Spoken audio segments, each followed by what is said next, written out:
Update চ্যানেলের পক্ষ থেকে আজকে আবারও একটা লেটেস্ট আপডেট নিয়ে কিন্তু আমরা চলে এসেছি। তোমরা সকলেই থাম্বনেল থেকে অবশ্যই বুঝতে পেরেছো আজকের ভিডিও টপিকটি কী হতে চলেছে।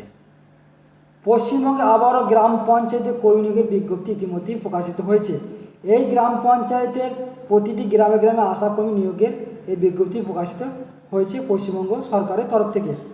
এটির ক্ষেত্রে শিক্ষাগত যোগ্যতা মাধ্যমিক পাস চাওয়া হয়েছে, মানে প্রত্যেকেই আবেদন জানাতে পারবেন। এখানে যে অনুযায়ী শিক্ষাগত যোগ্যতা চাওয়া হয়েছে, এখানে শিক্ষাগত যোগ্যতা হিসাবে মাধ্যমিক পাস এবং সরাসরি ইন্টারভিউর মাধ্যমে কিন্তু এই নিয়োগ পরীক্ষা সম্পূর্ণ করা হবে, তাই নোটিফিকেশনের মাধ্যমে আমরা কিন্তু জানতে পেরেছি।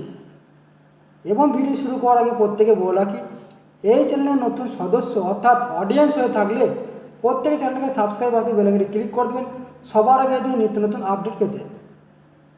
এছাড়া আমাদের ফেসবুক পেজ শিক্ষা ও জীবিকা পেজ ফলো করুন, ওখান থেকে প্রত্যেকে আপডেটগুলি কিন্তু পেয়ে যাবেন।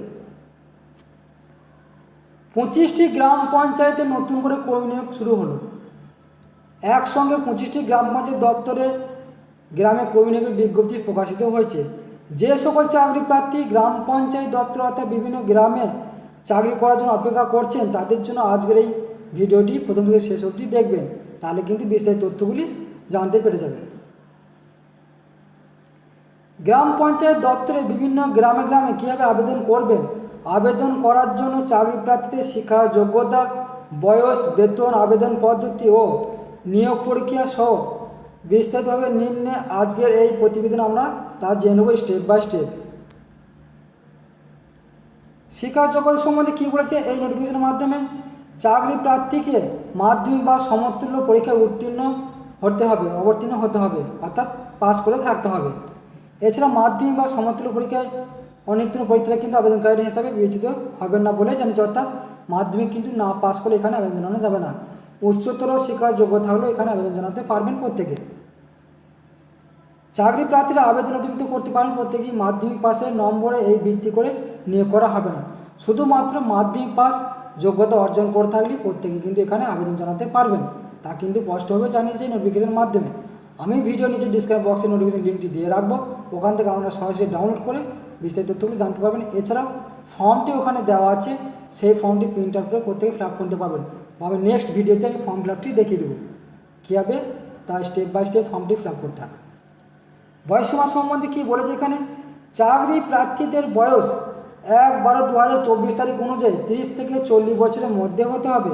এছাড়া বাকি তপশিলি জাতীয় উপজাতি প্রার্থীদের ক্ষেত্রে বয়স লাগবে 22 থেকে 40 বছরের মধ্যে, তাহলে এখানে কিন্তু আবেদন জানাতে পারবেন প্রত্যেক প্রার্থী। আবেদনের শেষ তারিখ কী বলেছে এখানে, আগামী 16/8/2024 তারিখ পর্যন্ত চাকরি প্রার্থীরা খুব সহজে আবেদন নির্দিষ্ট সময়ে আগে নির্দিষ্ট ঠিকানায় পাঠিয়ে দিতে হবে প্রত্যেক প্রার্থীকে। নিয়োগ পরীক্ষায় কী বলেছে এখানে, চাকরি প্রার্থীদের এখানে কোনো রকম লিখিত পরীক্ষা নেওয়া হবে না, শুধুমাত্র ইন্টারভিউর মাধ্যমে যোগ্য প্রার্থীদের নিয়োগ করা হবে। অর্থাৎ এই জবটির ক্ষেত্রে শুধুমাত্র ইন্টারভিউ দিলেই প্রত্যেকে কিন্তু জবটি পেয়ে যাবেন, অর্থাৎ ইন্টারভিউ ক্র্যাক করতে হবে, অর্থাৎ পাস করে থাকতে হবে, তাহলে কিন্তু জবটি পেয়ে যাবেন প্রত্যেকে। ইন্টারভিউ তারিখ কী বলেছে এখানে, আগামী 25/9/2024 তারিখ থেকে 26/9/24 তারিখে ইন্টারভিউ শুরু হবে। এর পাশাপাশি যদি ইন্টারভিউর দিন পরিবর্তন করা হয় তাহলে অবশ্যই অফিসিয়াল ওয়েবসাইটে পাবলিশ করে জানিয়ে দেওয়া হবে, অর্থাৎ এই দুদিন কিন্তু ইন্টারভিউ নেওয়া হবে, 25 সেপ্টেম্বর এবং 26 সেপ্টেম্বর। যদি কোনো কারণবশত ইন্টারভিউ ডেট পরিবর্তন হয় তো অফিসিয়াল নোটিশ কিন্তু চেঞ্জ করে জানিয়ে দেওয়া হবে। আমি এই ভিডিওর মাধ্যমে তা জানিয়ে দেবো পরবর্তী নেক্সট ভিডিওতে। আবেদন পদ্ধতি সম্বন্ধে কী বলেছে এখানে, কীভাবে আবেদন করবেন প্রার্থীরা, সকল প্রার্থীদের এখানে আবেদন জানাতে হবে অফলাইনের মাধ্যমে, অর্থাৎ এখানে সম্পূর্ণ কিন্তু অফলাইনের মাধ্যমে আবেদন জানাতে হবে, কোনো অনলাইন সিস্টেম কিন্তু নেই। সর্বপ্রথম আবেদনপত্রটি সঠিকভাবে ফিল আপ করে তার সঙ্গে প্রয়োজনীয় নথিপত্র বা ডকুমেন্টসপত্র একটা মুখবন্ধ খামে ভরে নির্দিষ্ট সময়ের আগে নির্দিষ্ট ঠিকানায় জমা করে আসতে হবে প্রত্যেক প্রার্থীকে, তাহলে কিন্তু আপনার আবেদনপত্র সম্পূর্ণ হয়ে যাবে।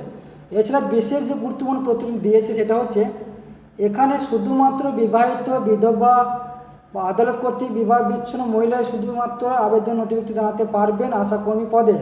প্রতিটি ব্লকে এবং গ্রামে গ্রামে আশাকর্মী পদে নতুনভাবে নিয়োগ শুরু হয়েছে বিভিন্ন স্বাস্থ্য কেন্দ্রে, তা কিন্তু স্পষ্টভাবে জানিয়ে দিয়েছে। অর্থাৎ এই নিয়োগটির ক্ষেত্রে যে গ্রামে গ্রামে পঞ্চায়েতের দপ্তরে যে আশাকর্মী নিয়োগের স্বাস্থ্যকেন্দ্রের দপ্তরে যে নিয়োগ করা হবে, এই নিয়োগটির ক্ষেত্রে শুধুমাত্র বিধবা, বিবাহিত, আদালত কর্তৃক কোনো বিবেচনা বিবাহ হয়েছে সেই সমস্ত প্রার্থীরা, মহিলা প্রার্থীরা কিন্তু এখানে আবেদন জানাতে পারবেন, অন্যথা অন্য কেউ আবেদন জানাতে পারবেন না, সেটা কিন্তু স্পষ্টভাবে জানিয়ে দিয়েছে। এই নিয়োগটি সম্পূর্ণভাবে কিন্তু অফলাইনের মাধ্যমে নিয়োগ প্রক্রিয়া সম্পূর্ণ হবে। এই যে নোটিফিকেশন পাচ্ছেন, এই লিঙ্কটি ক্লিক করলে আপনারা সরাসরি নোটিফিকেশনটি ডাউনলোড করতে পারবেন। ডিসক্রিপশন বক্সে আমি দিয়ে রাখবো, ওখান থেকে আপনারা সরাসরি ডাউনলোড করে নিতে পারবেন। এবং সবার নিচে ফর্মটি দেওয়া আছে, ওই ফর্মটিকে এক কপি প্রিন্ট আউট করে সুন্দরভাবে ফিল আপ করে সমস্ত যাবতীয় ডকুমেন্টস যুক্ত করে একটা মুখ বন্ধ খামে সমস্ত ডকুমেন্টস অ্যাটাচ করে দেবেন এবং সেইটিকে নির্দিষ্ট ঠিকানায় গিয়ে কিন্তু প্রত্যেকে কিন্তু জমা করে চলে আসবেন। ওই নোটিশের মাধ্যমে নির্দিষ্ট ঠিকানা দেওয়া আছে যেগুলোকে এই নিয়োগ করা হবে। বীরভূম ডিস্ট্রিক্টের সিউড়ি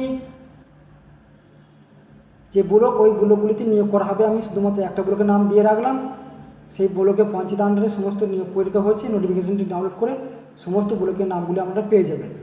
এবং ভিডিওটি ভালো থাকলে প্রত্যেক চ্যানেলকে সাবস্ক্রাইব আর বেলাইকনটি ক্লিক করে দেবেন সবার আগে এই ধরনের নিত্য নতুন আপডেট পেতে। সেদিকে প্রত্যেকে কিন্তু লক্ষ্য রাখবেন এবং শেয়ার করতে ভুলবেন না। যে সমস্ত ব্যক্তিরা আবেদন করতে চাইছেন তারা যেন আবেদন করতে পারে সেদিকে লক্ষ্য রেখে। এবং প্রত্যেক অডিয়েন্সকে অসংখ্য ধন্যবাদ জানাই আজকে এই ভিডিওটি দেখার জন্য।